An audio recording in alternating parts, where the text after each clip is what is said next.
Code run नहीं होता, scholar की बड़ी प्रॉब्लम। हर रिसर्च स्कॉलर की लाइफ में एक कॉमन मोमेंट जरूर आता है जब कोड रन नहीं होता। ये वो पल होता है जब मोटिवेशन जीरो हो जाता है, लैपटॉप बंद करने का मन करता है और लगता है कि शायद कोडिंग मेरे बस की बात नहीं है। लेकिन असल में ये प्रॉब्लम किसी एक स्कॉलर की नहीं, बल्कि लगभग हर रिसर्चर की स्टोरी है। शुरुआत में स्कॉलर जब कोई एल्गोरिदम या मॉडल इंप्लीमेंट करने की कोशिश करता है तो उसे लगता है कि कोड बस कॉपी पेस्ट करने से रन हो जाएगा। लेकिन रियलिटी इससे बहुत अलग होती है। कोड रन नहीं होता, कभी सिंटैक्स एरर, कभी मिसिंग लाइब्रेरी, तो कभी रॉन्ग पाथ के कारण। स्कॉलर सोचता है कि एरर का मतलब फेलियर है, जबकि असल में एरर ही लर्निंग की शुरुआत है। कोड रन ना होने की एक बड़ी वजह होती है लैक ऑफ अंडरस्टैंडिंग।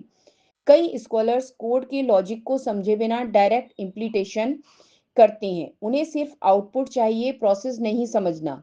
लेकिन रिसर्च में प्रोसेस ही असली नॉलेज होती है। जब तक स्कॉलर ये नहीं समझेगा कि हर लाइन क्या कर रही है, वो कभी कॉन्फिडेंट कोडर नहीं बन पाएगा। सबसे बड़ी दूसरी प्रॉब्लम होती है सॉफ्टवेयर कंपेटिबिलिटी की। मैटलैब, पाइथन, आर या एसपीएसएस, हर टूल के अपने वर्जन और डिपेंडेंसीज होते हैं। कभी एक फंक्शन पुराना हो जाता है, कभी नई लाइब्रेरी इंस्टॉल नहीं होती। स्कॉलर को लगता है कि शायद उसके लैपटॉप में कुछ प्रॉब्लम है, लेकिन असल में ये टेक्निकल सेटअप की नॉर्मल इशू होती हैं। तीसरी वजह होती है इम्प्रॉपर डेटा हैंडलिंग। कोड तब तक सही नहीं चलेगा जब तक इनपुट डेटा क्लीन और प्रॉपर फॉर्मेट में ना हो।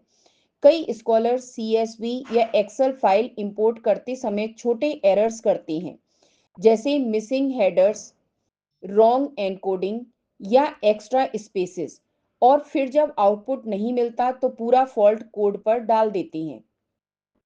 चौथी बड़ी परेशानी होती है लैक ऑफ डीबगिंग स्किल्स। कई स्कॉलर्स को ये नहीं पता होता कि एरर मैसेज को कैसे रीड करना है, जबकि एरर मैसेज ही कोड की लैंग्वेज होती है। वो साफ साफ बताती है कि प्रॉब्लम कहाँ है।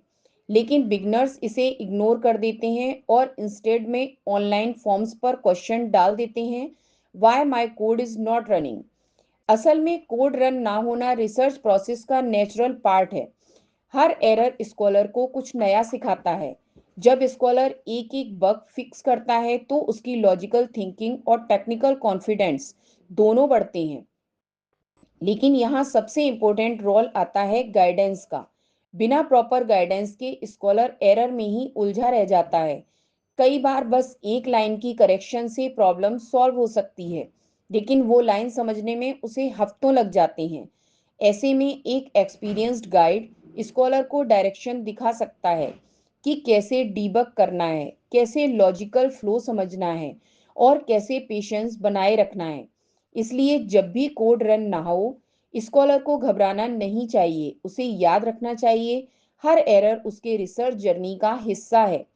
फर्क सिर्फ इतना है कि कुछ स्कॉलर्स एरर से ब्रेक लेते हैं और कुछ स्कॉलर्स एरर से लर्न करते हैं। और जो एरर से लर्न करता है वही एक दिन अपने फील्ड में एक्सपर्ट बनता है।